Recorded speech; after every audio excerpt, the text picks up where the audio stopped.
तो रात में अपने कमरे में बुलाकर विद्यालय में रात में कर क्या रहे थे प्रबंधक महोदय?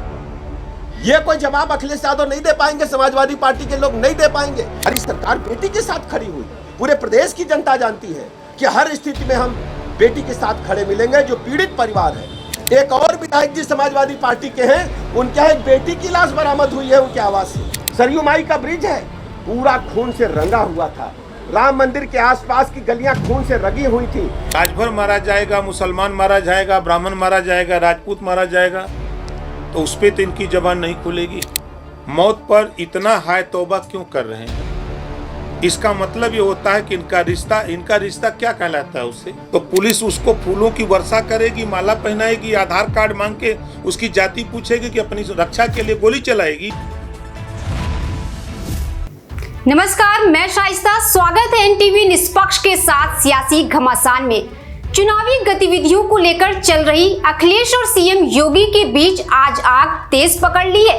दरअसल समाजवादी पार्टी के प्रेस कॉन्फ्रेंस के दौरान सपा प्रमुख अखिलेश यादव ने भाजपा पर गंभीर आरोप लगाते हुए कहा कि भाजपा सरकार ने राम मंदिर बनाने के बहाने जमीनों को हड़पा। इतना ही नहीं, बात तो तब बिगड़ गई जब अखिलेश यादव के सुल्तानपुर मंगेश एनकाउंटर पर भाजपा सरकार की कानून व्यवस्था पर भी सवाल खड़े किए गए। आइए आपको रुख कराते हैं उस वीडियो का कि अयोध्या का काला चिट्ठा लूट का जो उन्होंने आज बताया है, वो जानकारी दी है, ये केवल अयोध्या का नहीं है। अगर अयोध्या जैसी पावन धरती पर ये भारतीय जनता पार्टी के लूट कर सकते हैं, तो आप सोचिए उत्तर प्रदेश में और जिलों में कितनी लूट हो रही होगी। कि तमाम भारतीय जनता पार्टी के पदाधिकारियों की सूची और अधिकारियों ने जिन्होंने जमीन ली है, उनकी रजिस्ट्रियों की कॉपी हमें दी है। ये रजिस्ट्रियों की कॉपी है। और यही नहीं है, बहुत बड़ी संख्या में फाइल में हैं ये सब। केवल यही लूट नहीं हुई, सेना जैसी जो डिफेंस है, उस डिफेंस के जमीन से कोई छेड़खानी नहीं करता। कभी इस डिफेंस की जमीन की तरफ कोई नहीं देखता। और जहां पर फायरिंग रेंज थी, जहां पर आर्टिलरी या और अभ्यास के लिए इस्तेमाल जमीन होती थी, उस जमीन को भी इन्होंने भारतीय जनता पार्टी के लोगों ने बेच दिया। तो एक तरफ तो जहां ये लूट मची उत्तर प्रदेश में, वहीं अन्याय की सब सीमा टूट गई है। अभी हमें सुल्तानपुर के परिवार के सदस्य मिले, जिनके बेटा इंजीनियर। कोई कल्पना कर सकता है आज के समय पर कि मुंह पर टेप लगा दिया जाए, हाथ पैर बांध दिए जाएं और पीट पीट करके उसकी जान ले ली जाए?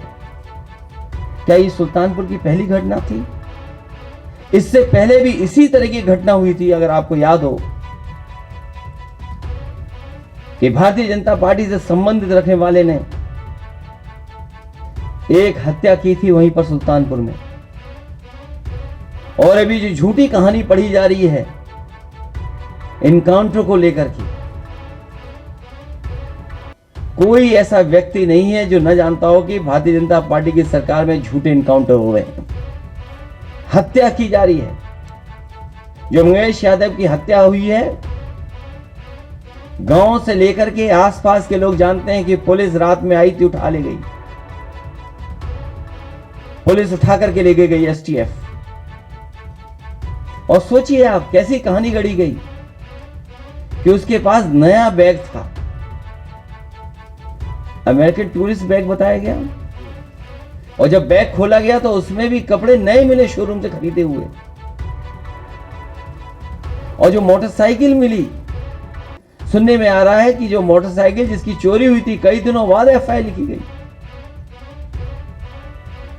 और उसके घर परिवार के लोगों के, मां का इनको दर्द समझ में नहीं आ रहा, बहन के आंसू नहीं समझ में आ रहे हैं। और सोचिए कैसा दिमाग इनका। सरकार ने कैसी होशियारी दिखाई कि चप्पल में इनकाउंटर कर दिया। बताइए कैसा दिमाग है इन लोगों का क्या होशियारी दिखाई? कौन नई तस्वीर देख करके बता सकता है कि ये झूठा इनकाउंटर हुआ था? और ये पहला झूठा इनकाउंटर नहीं है यूपी का, तमाम इनकाउंटरों पे उंगली उठी है। जिस समय पहला इनकाउंटर नोएडा में जिम इंस्पेक्टर को हुआ था, उस समय भी हम लोगों ने कहा था कि पुलिस वालों ने लूटने के लिए, दबाव बनाने के लिए हत्या का प्रयास किया है, और उस समय भी कार्रवाई नहीं हुई है। अभी तक जितनी भी हत्याएं हुई हैं या इनकाउंटर हुए हैं, सबसे ज्यादा पीड़ित परिवार के लोगों की हत्या की है सरकार ने। हम लोग न्याय दिलाने के लिए, लेकिन प्रेस कॉन्फ्रेंस के तुरंत बाद बीजेपी के खेमे में एक अलग ही हलचल देखने को मिली, जहां पर उत्तर प्रदेश के डिप्टी सीएम ब्रजेश पाठक ने बीच बचाव करते हुए कहा कि समाजवादी पार्टी पीड़ित पक्ष के साथ खड़े होने के बजाय अपराधियों के साथ खड़ी होती है। और क्या कुछ कहा, आइए आपको दिखाते हैं उस वीडियो से पूछना चाहता हूँ, कनौज की घटना में कौन शामिल है? हमारी बेटी को रात में अपने कमरे में बुलाकर विद्यालय में रात में कर क्या रहे थे प्रबंधक महोदय?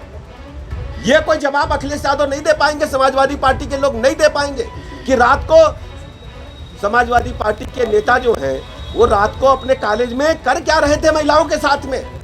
हमारी बेटी को बुलाकर के जिस ढंग से दुष्कृत्य किया है, प्रदेश की जनता कभी समाजवादी पार्टी को माफ नहीं करेगी। अयोध्या में मौलाना साहब ने, उनका नाम आप सब जानते हैं, उन लोगों ने रेप भी किया और सीनाजोरी भी की। हमारी सरकार बेटी के साथ खड़ी हुई। पूरे प्रदेश की जनता जानती है कि हर स्थिति में हम बेटी के साथ खड़े मिलेंगे। जो पीड़ित परिवार है, हमारी सरकार की प्रतिबद्धता है कि हम पीड़ित पार्टी के साथ खड़े होंगे। जो गुंडे माफिया बदमाश है, उनके मनोबल को तोड़ने का काम करेंगे। और अभी हाल में 3 दिन पहले अखबार देख रहे थे, एक और विधायक जी समाजवादी पार्टी के हैं, उनके यहाँ एक बेटी की लाश बरामद हुई है उनके आवास से। आप सब लोगों ने मीडिया में देखा होगा। आप समाजवादी पार्टी के नेता से बात को अवश्य पूछिएगा। ये मैं आपसे कहना चाहता हूँ, अयोध्या का वर्ल्ड क्लास इंफ्रास्ट्रक्चर बनकर के तैयार हुआ है। 32,000 करोड़ रुपए की परियोजनाएं वहां धरातल पर उतर रही हैं और लगभग 50,000 करोड़ की परियोजनाएं जो 32,000 में शामिल है, उसको शीघ्र हम पूरा करने वाले हैं। अयोध्या वर्ल्ड क्लास सिटी के रूप में डेवलप होगा। उनकी पीड़ा, मैं बता रहा हूं, उनकी पीड़ा जो है वो ये नहीं है। उनकी पीड़ा ये है कि अयोध्या का डेवलपमेंट कैसे हो गया। ये वही लोग हैं, समाजवादी पार्टी के लोग, जिनके पुराने शासनकाल में समाजवादी पार्टी की सरकार थी। अयोध्या में निहत्थे राम भक्तों पर गोलियां चला करके खून की नदियां बहाने का काम मुझे अच्छी तरह याद है। हम लोग स्टूडेंट पॉलिटिक्स में थे। अयोध्या का जो ब्रिज है, सरयू माई का ब्रिज है, पूरा खून से रंगा हुआ था। इस प्रतिक्रिया के बीच संजय निषाद भी कहां पीछे रहने वाले। उन्होंने भी अखिलेश यादव पर तंज कसते हुए कहा कि गोली चलाने वाले अयोध्या का विकास क्या जाने। दरअसल मछुआ समुदाय के लिए ऐतिहासिक जगह है अयोध्या। अगर जब भी अयोध्या के बारे में कोई कुछ बोलता है तो यानी निषाद समाज को कहा जा रहा है। इन्होंने भी क्या कुछ कहा, आइए इस वीडियो को दिखाते हैं। पुलिस ने किन परिस्थितियों में इनकाउंटर किया, उसका जवाब पुलिस दे सकती है। पुलिस के बारे में, न्यायपालिका के बारे में राजनीति करना उचित नहीं है। उसका जवाब पुलिस दे सकती है। जो जिस तरीके से लोग, इनके समय भी, जैसे हम जब गोरखपुर में एक आंदोलन हो रहा था, एक अखिलेश निषाद नाम का युवक आंदोलन करने आया था। लगभग 50,000 लोगों के सामने सब वीडियो देखा, गोली कौन गोली चल रही है, सारे वीडियोज हैं, सब मीडिया ने दिखाया था। अखिलेश निषाद के पेट में गोली लगी और वो मारा गया। पूरब साइड में था, पुलिस सामने थी। हम लोग तो वहाँ से दूर थे, तो मारा अखिलेश निषाद गया, पुलिस की गोली से मारा गया और मुकदमा हम लोगों पर हुआ। तो क्या निषाद इस भारत या उत्तर प्रदेश के निवासी नहीं है, उनका हक नहीं बनता? उसके लिए फिर इनकी सरकार थी उस समय और 302 का चार्ज कर दिया हम लोग 37 लोगों को, और जाति देखकर पिटाई होती थी उस समय संत कबीरनगर के लोगों की। कान भरे हो गए बच्चों के तमाम हैं। तो इस पर कहना था कि आज के दिन में, दूसरा कि आज बहन के आंसू और माँ का दर्द समझ में नहीं आ रहा है, क्योंकि क्या दिख रहा कि कौन इनकाउंटर में क्या पहना हुआ है। तो इस पर मेरे कहने मतलब समाजवादी पार्टी अयोध्या के निषाद की बेटी है, एक दलित की भी बेटी है, आपने देखा होगा अभी जो है बलिया में भी इस तरीके का हुआ, कन्नौज में है। कोई क्यों नहीं इस पर क्यों नहीं बोल रहे हैं, क्यों नहीं इनको पार्टी से निकाल रहे हैं? क्या इनकी भर्ती इसीलिए की गई है कि ऐसा आप घटना करते रहो, अब कोई कुछ नहीं होगा और आप लोगों को संरक्षण मिलता रहे? इनके एक विधायक के घर में हाल ही में एक लड़की का शव मिला है, उस पर भी तो कुछ बोलना चाहिए, खाली एक ही चीज़ पर बोल रहे हैं। वहीं पर एक तरफ ओम प्रकाश राजभर अखिलेश यादव पर जमकर पलटवार करते नजर आए कि कांग्रेस अमेरिका में बोल रही है कि हम आरक्षण खत्म कर देंगे। जब अखिलेश जी राजनीति में नहीं आए थे तब से हम आरक्षण की लड़ाई लड़ रहे हैं। वो एक लुटेरा, एक अपराधी था, उसकी मौत पर इतना हाय तौबा क्यों कर रहे हैं? इसका मतलब ये होता है कि इनका रिश्ता क्या कहलाता है उससे। आज उत्तर प्रदेश सराफा एसोसिएशन ने भी पुलिस की कार्रवाई की सराहना की है। ये पूरा जग जान रहा है। उस घटना से त्वरित करीब 6 किलो चांदी बरामद हुआ है, माल बरामद हुआ। और मैं फिर बार बार कहता हूं, क्या मंगेश यादव उस मामले में इन्वॉल्व है कि नहीं? इसका जवाब क्यों नहीं देते? प्रेस कर रहे हैं तो उसको बताना चाहिए। लेकिन वो ये सवाल कर रहे हैं कि दूसरे जो आरोपी थे वो तो सरेंडर करा लिए गए आराम से, सेटिंग से, और मंगेश यादव जो जाति विशेष का था, यादव था, इसलिए उसको मार लिया। जब वो जानते थे कि वो लोग सरेंडर कर रहे हैं तो ये उसको जानते थे तो उसको सरेंडर करा देना चाहिए था ना। जब वो पुलिस के ऊपर फायरिंग कर रहा है तो पुलिस उसको फूलों की वर्षा करेगी, माला पहनाएगी, आधार कार्ड मांग के उसकी जाति पूछेगी कि अपनी रक्षा के लिए गोली चलाएगी।